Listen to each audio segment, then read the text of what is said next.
There are two kinds of people in this world. Either you're doing things you know you shouldn't, or you're not doing things you know you should. Guess what? We're both. Hi, I'm Marcy Barker, life and business coach, aka your loving kick in the pants. This podcast is here to help you become accountable with aligned action and become boss-minded while growing a business without sacrificing what matters most. Let's dive in.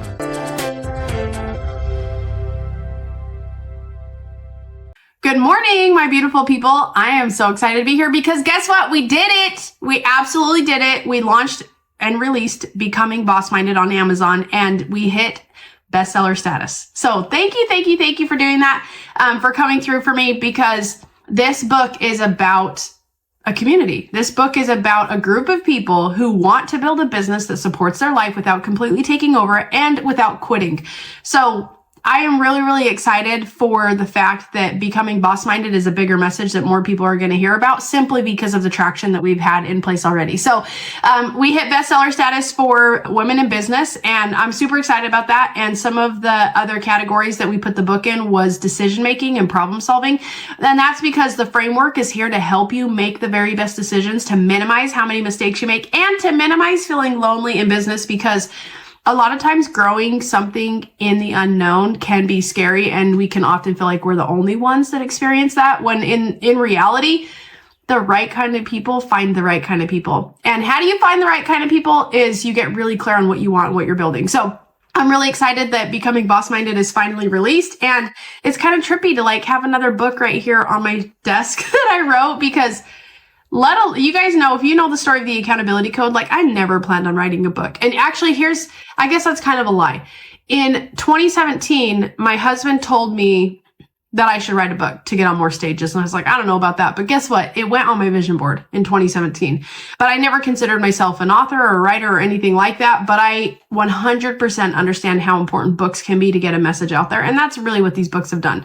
So I'm really glad that Becoming Boss-Minded is hitting a status where people are finding out about it. And I just want to tell you guys how grateful I am that you came through for the launch of the book, because there were people who came through that I did not expect at all. Like, one example was my tennis coach. And I call him my tennis coach. I say that very loosely. Like, I've gone to a few of his clinics and stuff, and I'm trying to improve on tennis. And I sent him the text that morning, and I said, hey, today is the day that my book is going to be released. If you can carve out a couple minutes between this hour and this hour to get the book, I would sincerely appreciate it. And he bought 20 books. He bought 20 books, and he told everybody for the next tennis event, he said, the first 20 people to sign up is going to get a copy of Marcy's book, Becoming Boss-Minded.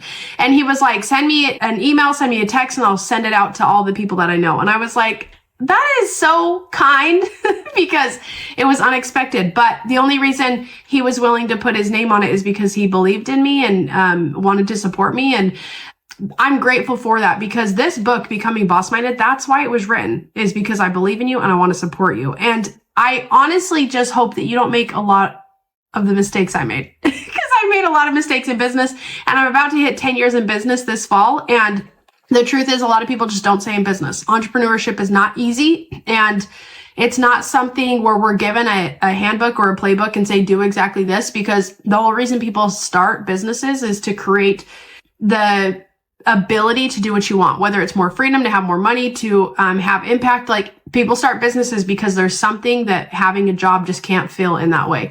So I just want to tell you guys, thank you. There was another person who posted a selfie with the book, her and her daughter, and I was like, I'm not even sure if I know these people, but I'm glad that they came through. And there's something about my message that resonated with them, that they were like, I'm going to attach this and I'm going to do it.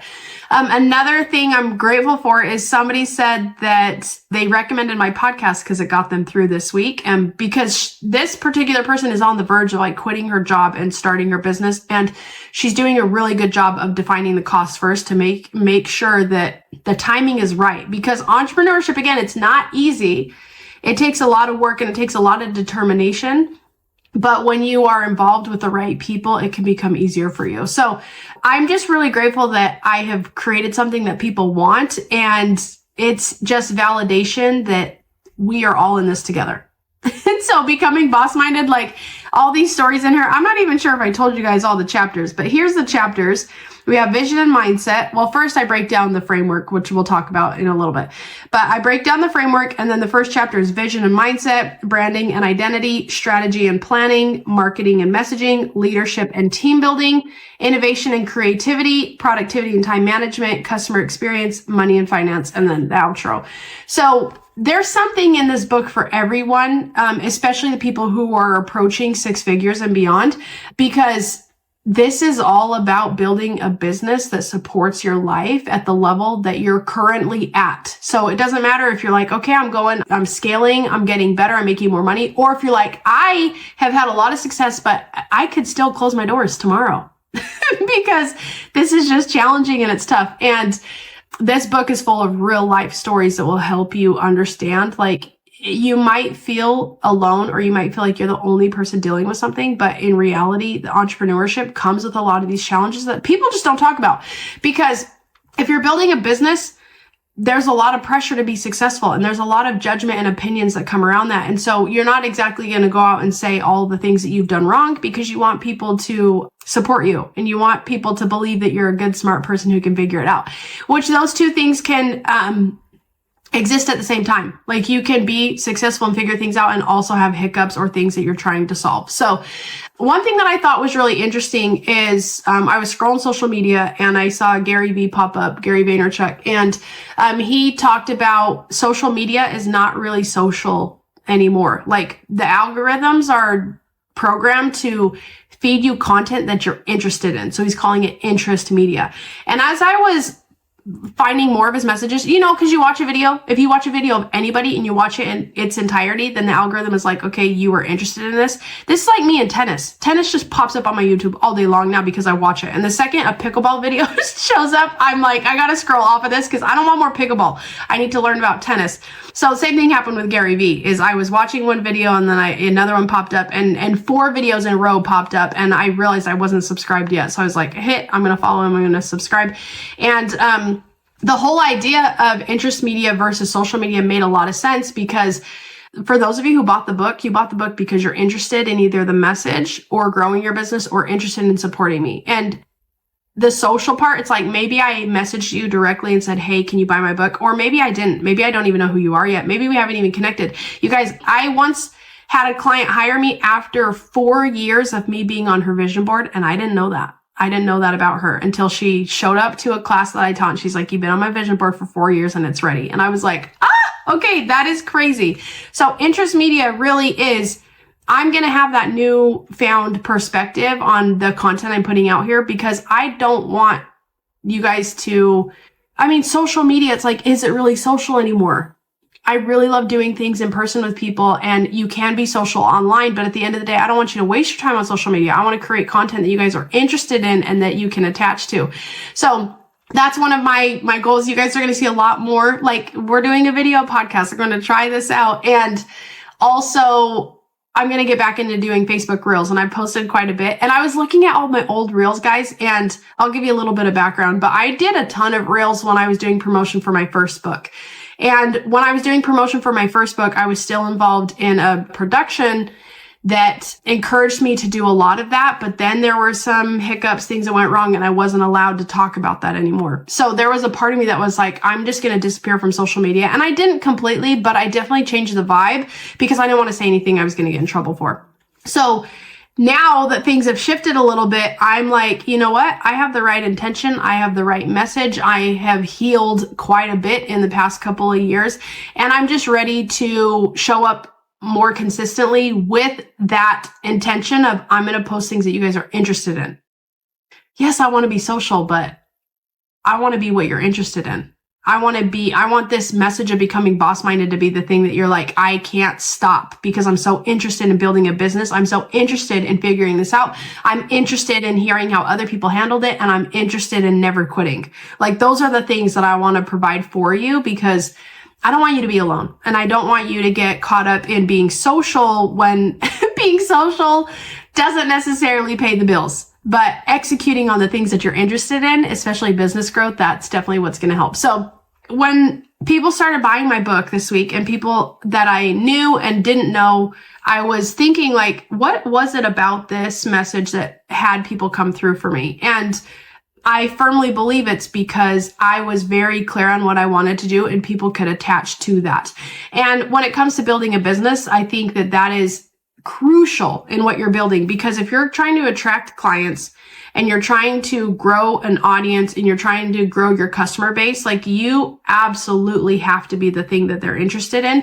And there has to be some sort of attachment they get or benefit from moving forward with you. So that's one thing that I really liked about this whole experience, hitting number one with these releases and getting the book into more hands of people who need it, is that we are going to move together, being interested, highly engaged on what we're interested in. And I'm just really excited for that.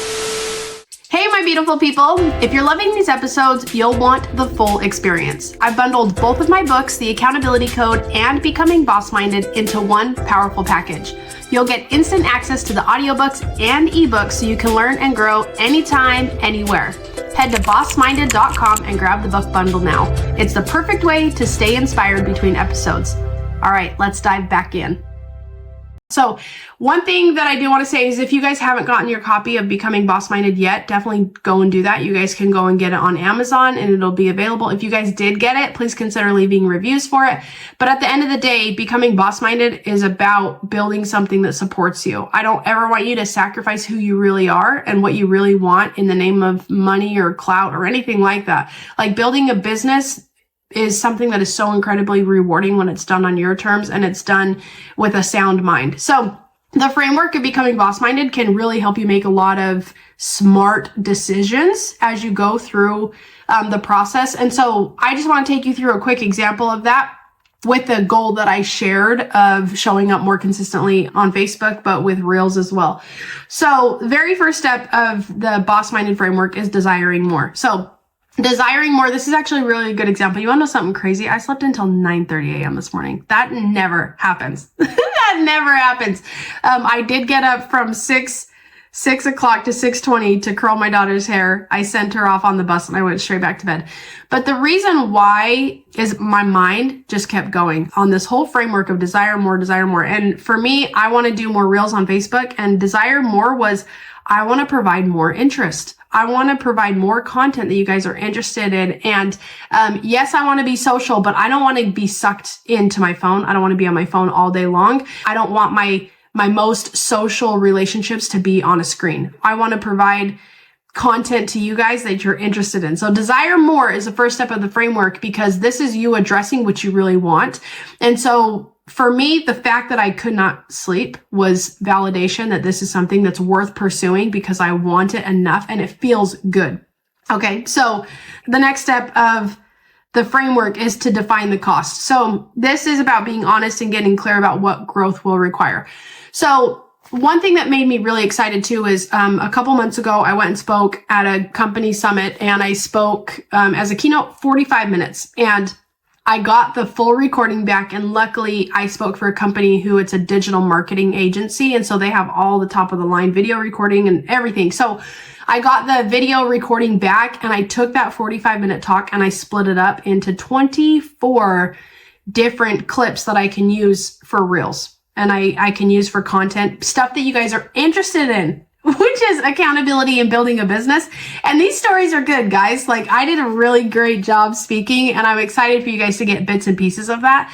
1-minute clips and 3-minute clips. And really, in order for me to continue to provide things that you're interested in, defining the cost for me means I have to set aside time to film. I have to set aside time to curl my hair and get ready, because that makes a difference in my ability to show up and to feel good about what I'm putting out there.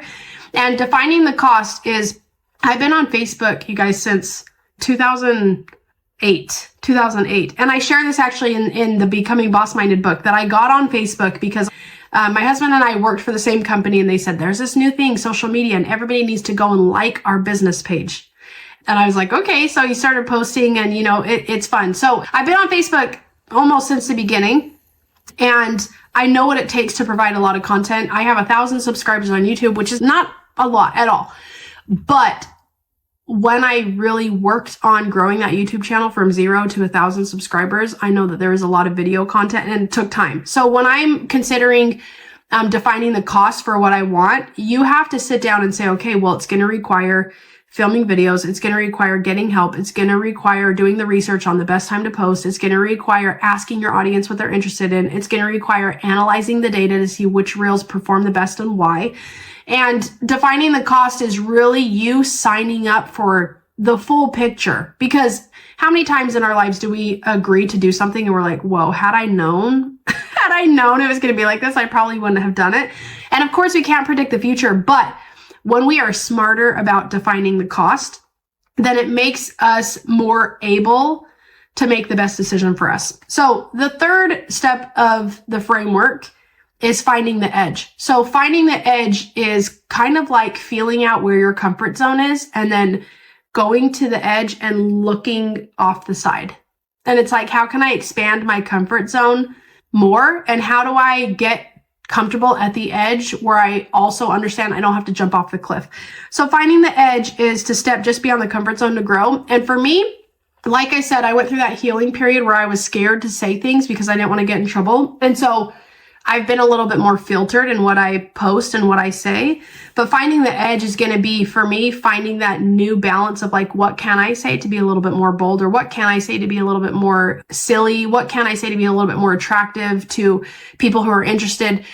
So finding the edge means playing with things I haven't done before, but not fully jumping off and going crazy about it. But I have to be willing to progress to find what actually brings me growth. So finding the edge is going to be a very personal journey, but at the same time, finding the edge in social media and interest media is going to require that I try things. It's going to require that I just do a trial by fire and see what happens. But I have to be willing to take those risks to do it. All right. The fourth step of the framework is to create your version of success and define what fulfillment looks like for you. So one thing that's really interesting about building a business is that everybody is going to have their own reasons for doing that. So some people are like, I want to make millions and millions of dollars. Some people are like, I just want to have an impact. Some people are like, I just want to be home with my kids. And your ability to define your version of success is so important because this is what keeps you going. This is what keeps you fulfilled during the process. And this is what also brings you happiness and peace when things get tough. You can adjust according to what you really need instead of beating a dead horse on a goal that you initially had, but now you have more information because you've been trying things. So creating my version of success with being more consistent with reels is I just want to be happy about my efforts. I want to know that I have had a sense of intensity that I've been missing for the past couple of years. And I want to just know that I'm making a difference in people's lives. Like when I was scrolling and I came across that post of somebody who said, hey, I highly recommend Marcy's podcast, Your Loving Kick of the Pants. It got me through this week. I'm like, I commented, I said, that made my night. And really, my version of success is having an impact based on what you guys need. And I'm so grateful for that mindset shift from Gary Vee that's from social media to interest media, because we all know how much time we can waste on social media. But if we're consuming content that we're interested in, that is good for our lives, then it's like, do that all day long. Absolutely do that all day long. And if I'm creating content to get you to take action and to be accountable, it's like, that's really good stuff. So my version of success is if I'm making a difference in people's lives and it's being shown through people letting me know or people telling me that it's having an impact, like that matters to me. So also, I think that there's a sense of accomplishment when you just try something that you want to try, because I know what it feels like to kind of hide away when you get scared to do something, which is not normal for me. So when I did hide away for a couple of years, it was very evident in how I was feeling. So when you're creating your own version of success, I think you really have to sit with what will make a difference for you, because nobody can tell you that that's not important. The very last step of the framework is to take your seat, own your place, no more waiting, act with confidence. And this is what I really like, because taking your seat, that's what Boss Minded is all about. Like if I was let's talk about, the 1,000 subscribers on YouTube. Okay. Again, not a very big deal, but nobody gave those to me. Nobody forced me to set up a channel. Nobody said, hey, Marcy, we have these subscribers for you. You just have to do this thing. It's like, no, the only way that those subscribers came was because I started a channel. I wanted to put something out there. And I said, this is what I'm going to do. So when it comes to your goals and what you set out to do, you absolutely have that power and that ownership and that control to be like, this is mine. It's anybody else's. That's one thing that Gary Vee was saying a lot too in some of his content was the ability to make thousands of dollars based on what you're interested in. Like that did not exist 20 years ago, but people can literally get on the internet and start talking about tennis and making videos about it. They don't even have to be an expert. They can just pursue learning about tennis. They can make hundreds of thousands of, if not millions of dollars pursuing what they're interested in. And that's available to anybody willing to do the work. You do not need a degree. You do not need anybody to give you a stamp of approval to start doing that. And that's what becoming boss-minded is all about, is absolutely going and taking your seat. It is going and getting what you want and not waiting for anybody else to give it to you, because nobody will.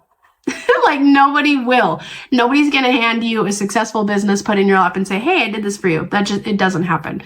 So one thing that I hope you leave this podcast with today is that you have the ability to 100% pursue what you're interested in.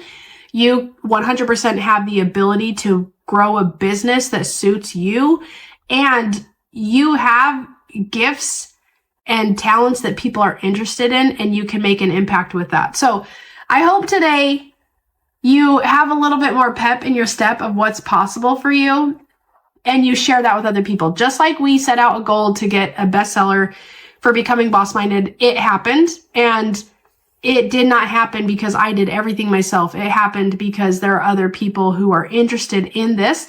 And whatever you are putting out there and you want to grow, I can guarantee you there's people interested in it. So I thank you for your time. Thank you for being a part of everything that's happening. Thank you for tuning in, even if this is your very first time here. And I hope to be a really strong source for you to take action in your business and to be your loving kick in the pants. So we'll see you next week. Thanks for tuning in, friend. If this episode gave you value, don't just keep it to yourself. Share it with someone in your circle who's ready to wake up, show up, and grow their business without sacrificing what matters most. When you do, you're not just helping them, you're building your network of like-minded leaders.